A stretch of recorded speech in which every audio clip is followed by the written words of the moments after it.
Ku perlukan juru selamat agar jangan ku sesat.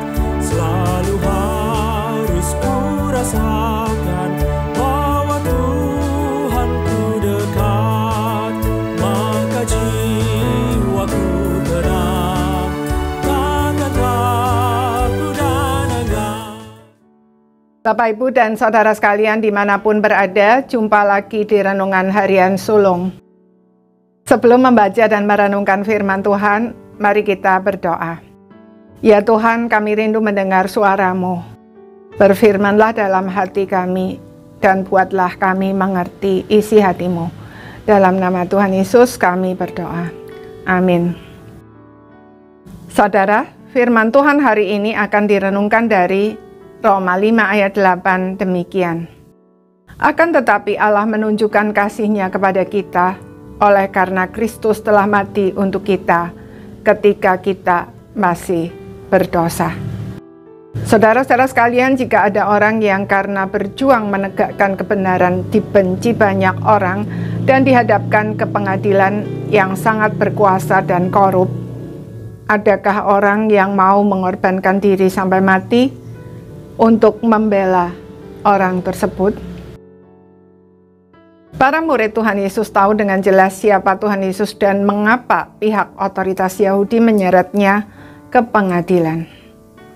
Bahwa Tuhan Yesus bukan sekedar baik tetapi juga benar. Dialah sang kebenaran. Dia diseret ke pengadilan karena firman-Nya menohok orang-orang yang hidup dalam dosa dan memiliki niat jahat dalam hati mereka. Namun mereka semua lari meninggalkan Dia. Yohanes memang mengikuti Dia sampai ke kaki salibnya, tetapi dia tidak melakukan apa-apa untuk membelanya. Petrus bahkan sempat menyangkal Dia 3 kali. Maka Paulus berkata, orang yang mau mati untuk orang yang baik mungkin ada, tetapi siapa yang mau mati untuk orang benar? Namun Tuhan Yesus melakukan tindakan yang amat sangat luar biasa dan tidak pernah dilakukan oleh siapapun dalam dunia ini. Dia mati untuk kita ketika kita masih berdosa. Tuhan Yesus bukan mati untuk kita ketika kita baik atau benar, tetapi ketika kita masih berdosa. Di atas salibnya Dia menanggung semua dosa kita, baik yang kita lakukan pada masa lalu maupun yang sekarang, bahkan sampai akhir hidup kita.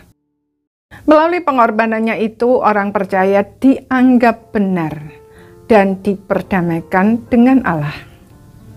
Dia melakukan itu karena Dia tahu bahwa itulah jalan satu-satunya untuk membebaskan kita dari belenggu dosa. Tidak ada cara lain. Bahkan semua usaha untuk menyelamatkan diri sendiri justru akan semakin menenggelamkan kita. Saudara, sebenarnya Tuhan Yesus tidak harus melakukan itu. Sebagai pencipta, Dia bisa saja membuang kita dan menciptakan yang lain yang lebih baik. Namun Dia mau melakukannya bagi kita karena Dia teramat sangat mengasihi kita. Mari kita renungkan. Kalau mati untuk kita saja Dia rela, apakah mungkin Dia tidak memelihara hidup kita dan memberikan segala sesuatu yang terbaik yang kita butuhkan? Layakkah kita meragukan atau tidak mempercayai Dia? Seringkali hidup kita tidak maksimal, kita tidak bisa menikmati hidup sebagai anak-anak Allah.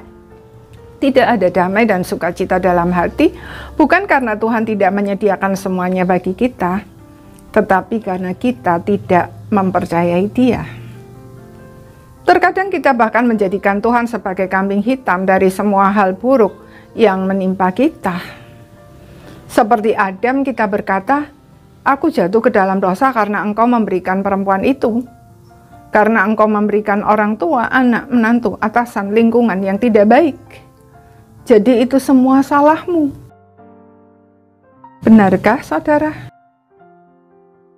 Kristus telah mati ketika kita masih berdosa. Dia menebus kita dengan darah-Nya Dan dengan menggunakan semua yang terjadi dalam hidup kita, Dia memurnikan kita menjadi semakin serupa dengan Dia.